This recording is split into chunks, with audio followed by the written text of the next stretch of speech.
നമസ്കാരം. മലയാളി വാർത്തയിലേക്ക് സ്വാഗതം. നാണം കെട്ട തോൽവിയാണ് LDFന് ഈ നിയമസഭാ തെരഞ്ഞെടുപ്പിൽ കേരളത്തിൽ ഉണ്ടായത്. CPMും CPIയും അടക്കമുള്ള കമ്മ്യൂണിസ്റ്റ് പാർട്ടികൾ ഉൾപ്പെടുന്ന മുന്നണി സംവിധാനം എന്തുകൊണ്ടാണ് തുടർഭരണം നേടാൻ പരാജയപ്പെട്ടത്?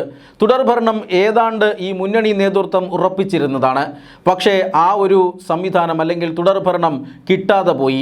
ഇഞ്ചോടിഞ്ച് പോരാട്ടമാകും. ആർക്കും ഭൂരിപക്ഷമില്ലാത്ത ഒരു സാഹചര്യം ഉണ്ടാകും. UDFന് ഭൂരിപക്ഷം കിട്ടിയാൽ തന്നെ അത് 1-2 സീറ്റിൻ്റെ ഭൂരിപക്ഷമാകും എന്നൊക്കെയാണ് പലരും കരുതിയത്. പക്ഷേ UDFന് തിളക്കമാർന്ന വിജയം ലഭിച്ചിരിക്കുന്നു. 102 സീറ്റുകളുടെ പടുകൂറ്റൻ വിജയമാണ് UDFന് ലഭിച്ചിരിക്കുന്നത്. ഇത് LDFനെ അക്ഷരാർത്ഥത്തിൽ ഞെട്ടിച്ചു. കഴിഞ്ഞ 10 വർഷം കേരളത്തിലുണ്ടായിരുന്ന പിണറായി വിജയൻ സർക്കാരിനെതിരെ ഇത്ര വലിയ ഭരണവിരുദ്ധ വികാരമുണ്ടായിരുന്നുവെന്ന് വിശ്വസിക്കാൻ ഇപ്പോഴും LDF നേതാക്കന്മാർക്കോ CPM നേതാക്കന്മാർക്കോ സാധിക്കുന്നില്ല. അതുകൊണ്ടവർ പാർട്ടി കീഴ്ഘടകങ്ങളിൽ എന്തുകൊണ്ട് തോറ്റു എന്ന വിഷയം വീണ്ടും ചർച്ചാ വിഷയമാക്കുകയാണ്.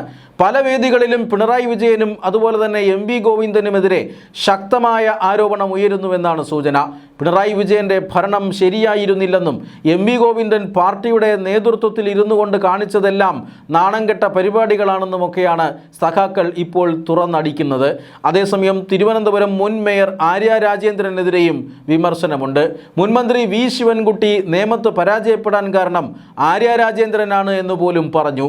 അതായത് 1400ഓളം വോട്ടുകളുടെ ലീഡ് പ്രതീക്ഷിച്ച ഒരു ബൂത്തിൽ ആ ബൂത്തിൻ്റെ ചുമതല ആര്യ രാജേന്ദ്രന് നൽകിയപ്പോൾ ആ ബൂത്തിൽ നിന്ന് ലഭിച്ചത് വെറും 5 വോട്ടിൻ്റെ ലീഡ് മാത്രമായിരുന്നു. അത്രമാത്രം വെറുക്കപ്പെട്ട വ്യക്തിത്വമായി ആര്യ രാജേന്ദ്രൻ മാറിയെന്ന് CPM ഇപ്പോഴാണ് മനസ്സിലാക്കുന്നത്. അപ്പോഴേ പ്രചരണ വാഹനത്തിൽ കയറ്റരുതെന്ന് പലരും പറഞ്ഞിരുന്നതാണ്.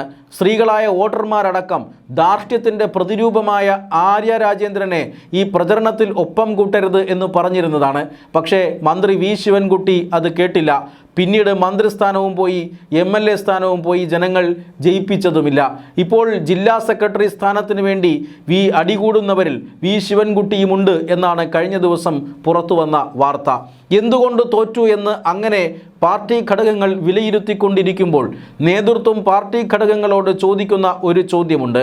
അല്ല, ഈ തെരഞ്ഞെടുപ്പ് ഫലം വരുന്നതിന് മുമ്പ്, വോട്ടെണ്ണൽ നടന്നതിന് ശേഷം നിങ്ങൾ ഞങ്ങൾക്കൊരു കണക്ക് തന്നിരുന്നു. ആ കണക്ക് എന്തായി എന്നാണ് ഇപ്പോൾ സംസ്ഥാന നേതൃത്വം കീഴ്ഘടകങ്ങളോട് ചോദിക്കുന്നത്. മിക്കവാറും എല്ലാ കീഴ്ഘടകങ്ങളുടെയും കണക്കുകൾ തെറ്റി.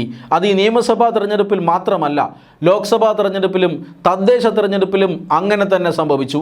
ലോക്സഭാ തെരഞ്ഞെടുപ്പിന് ശേഷവും തദ്ദേശ തെരഞ്ഞെടുപ്പിന് ശേഷവും പാർട്ടിക്ക് മാന്യമായ ഒരു വിജയമുണ്ടാകുമെന്നാണ് ഈ കണക്കുകളിൽ നിന്ന് സംസ്ഥാന നേതൃത്വത്തിന് കിട്ടിയ സൂചന. എന്നാൽ ആ കണക്കുകൾ അപ്പാടെ തെറ്റി. പിന്നീട് നിയമസഭാ തെരഞ്ഞെടുപ്പിലും അത് ആവർത്തിക്കുന്ന സാഹചര്യമുണ്ട്. നിയമസഭാ തെരഞ്ഞെടുപ്പിൽ പാർട്ടിയുടെ കീഴ്ഘടകങ്ങളിൽ നിന്ന് കിട്ടിയ കണക്കുകൾ അത് ക്രോഡീകരിച്ച് പരിശോധിക്കുമ്പോൾ പാർട്ടിക്ക് 3ാം ഭരണം ഉറപ്പ്, അല്ലെങ്കിൽ LDF മുന്നണിക്ക് 3ാം ഭരണം ഉറപ്പ് എന്നായിരുന്നു പാർട്ടി നേതൃത്വം വിലയിരുത്തിയിരുന്നത്. പക്ഷേ കണക്കുകൾ വന്നപ്പോൾ, അല്ലെങ്കിൽ ഫലം വന്നപ്പോൾ, പാർട്ടി സഖാക്കൾ കീഴ്ഘടകങ്ങളിൽ നിന്ന് തന്ന കണക്കുകളെല്ലാം വെറും തള്ളായിരുന്നു എന്ന് ഇപ്പോൾ സംസ്ഥാന നേതൃത്വത്തിന് ബോധ്യം വന്നിട്ടുണ്ട്. സാധാരണ രീതിയിൽ ഇലക്ഷൻ മാനേജ്മെൻറ്റിലും ഈ ഇലക്ഷൻ ഫലം, തെരഞ്ഞെടുപ്പ് ഫലം പ്രവചിക്കുന്നതിലുമെല്ലാം CPMന് വല്ലാത്ത മിടുക്കുണ്ടായിരുന്നു. വോട്ടെടുപ്പ് കഴിഞ്ഞു കഴിഞ്ഞാൽ ഭൂരിപക്ഷം വരെ കൃത്യമായി പാർട്ടിയിലെ കീഴ്ഘടകങ്ങളിലെ സഖാക്കൾ, ഇരുത്തം വന്ന സഖാക്കൾ പ്രവചിക്കുമായിരുന്നു. ഞങ്ങൾക്ക് ഈ ബൂത്ത്, ഈ വാർഡ് അല്ലെങ്കിൽ ഈ മണ്ഡലം ഇത്ര വോട്ടുകൾക്ക് ജയിക്കാൻ കഴിയും, അല്ലെങ്കിൽ ഞങ്ങളവിടെ ഇത്ര വോട്ടുകൾക്ക് പരാജയപ്പെടും എന്നൊക്കെ സഖാക്കൾ പറയുമായിരുന്നു. അതെല്ലാം അച്ചട്ടായി മാറുകയും പതിവായിരുന്നു. പക്ഷേ ഇപ്പോൾ അതേ സഖാക്കളുടെ കണക്കുകൾ തെറ്റുന്നുവെന്നാണ് കേന്ദ്ര നേതൃത്വം അല്ലെങ്കിൽ സംസ്ഥാന നേതൃത്വം പരാതിപ്പെടുന്നത്.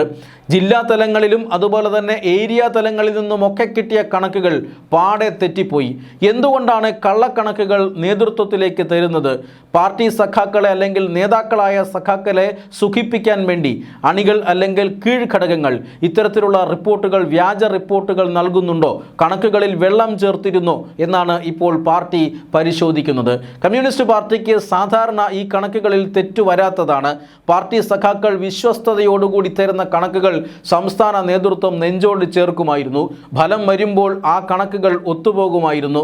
തോൽവിയാണ് എങ്കിലും ആ കണക്കുകൾ CPIMൻ്റെ സംസ്ഥാന നേതൃത്വത്തിന് മുന്നിൽ വരുമായിരുന്നു. പക്ഷേ ഇത്തവണ തുടർഭരണം ഉറപ്പിച്ച സംസ്ഥാന നേതൃത്വത്തിന് ഫലം വന്നപ്പോൾ നിരാശയായി മാറിയിരുന്നു. കാരണം പാർട്ടി സഖാക്കൾ കള്ളക്കണക്കുകളാണ് കൊടുത്തത്. ഏരിയ തലത്തിൽ നടക്കുന്ന വിലയിരുത്തൽ യോഗങ്ങളിലെല്ലാം CPM സംസ്ഥാന നേതൃത്വം ഈ വിഷയം ഉന്നയിക്കുമെന്നാണ് സൂചന. കാരണം എന്തുകൊണ്ട് കണക്കുകൾ തെറ്റിപ്പോയി? സംഘടനാ തലത്തിൽ ഇങ്ങനെ ഈ ഒരു പതിവ് തുടർന്നാൽ പാർട്ടിക്ക് മുന്നോട്ട് പോകാൻ കഴിയാത്ത ഒരു സാഹചര്യം വരും. പാർട്ടിയുടെ ഏറ്റവും വലിയ ശക്തി എന്ന് പറയുന്നത് രാഷ്ട്രീയമായ നീക്കങ്ങൾ, രാഷ്ട്രീയമായ അന്തർധാര തരംഗങ്ങൾ, ഇതെല്ലാം മണത്തറിയാൻ സാധിക്കുന്ന സാധാരണ പ്രവർത്തകരാണ്. എന്നാൽ ആ പ്രവർത്തകർ പാർട്ടിക്കൊപ്പം നിൽക്കാതെ ആ പ്രവർത്തകരുടെ കണക്കുകൾ തെറ്റിപ്പോകുന്നു. കള്ളക്കണക്കുകൾ നേരെ നേതൃത്വത്തിലേക്ക് വരുന്നു.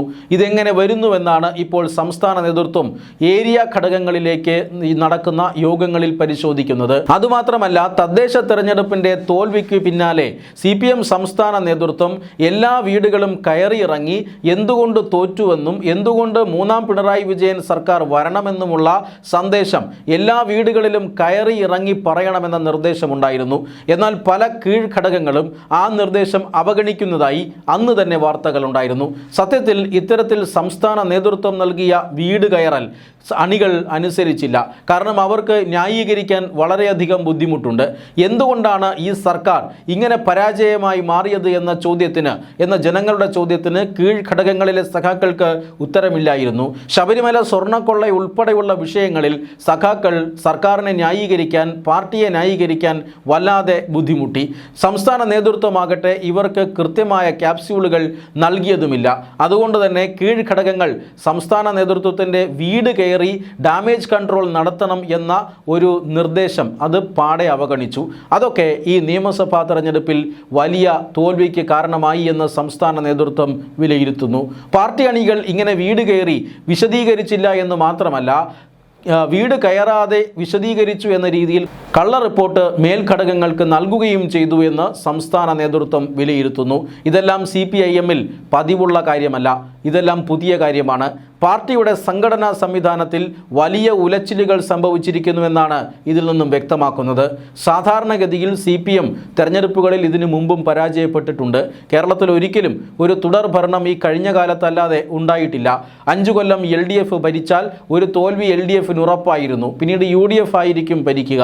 പക്ഷേ അടുത്ത 5 കൊല്ലത്തിന് ശേഷം പാർട്ടി പൂർവാധികം ശക്തിയോടുകൂടി തിരിച്ചു വരുന്നത് നമുക്ക് കാണാം. അങ്ങനെ തിരിച്ചു വരാൻ ഏറ്റവും പ്രധാനപ്പെട്ട കാരണം നേരിയ 1-2% വ്യത്യാസം കൊണ്ടാണ് ഈ UDF വീണ്ടും അധികാരത്തിലേക്ക് വരുന്നത്. അത് തിരിച്ചായാലും അങ്ങനെ തന്നെയാണ്. പക്ഷേ പാർട്ടിയുടെ യഥാർത്ഥ സംഘടനയും അതുപോലെ തന്നെ പാർട്ടി വോട്ടുകളും പാർട്ടിയുടെ ജനസ്വാധീനവുമെല്ലാം ഒരു കുലുക്കവും തട്ടാതെ അവിടെ തന്നെ ഉണ്ടാകുമായിരുന്നു. പക്ഷേ ഇപ്പോൾ അതല്ല സ്ഥിതി. ആകെ മാറി മറിഞ്ഞിരിക്കുന്നു. CPIM-ൻ്റെ സംഘടനാ സംവിധാനം മൊത്തം പൊളിഞ്ഞടുങ്ങിയിരിക്കുന്നു. ഇതുകൊണ്ടാണ് സംസ്ഥാന ഘടകം കീഴ്ഘടകങ്ങളോട് ഈ കള്ളക്കണക്കുകളെക്കുറിച്ച് വ്യക്തമായ വിശദീകരണം നൽകാൻ ഇപ്പോൾ ആവശ്യപ്പെട്ടിരിക്കുന്നതും.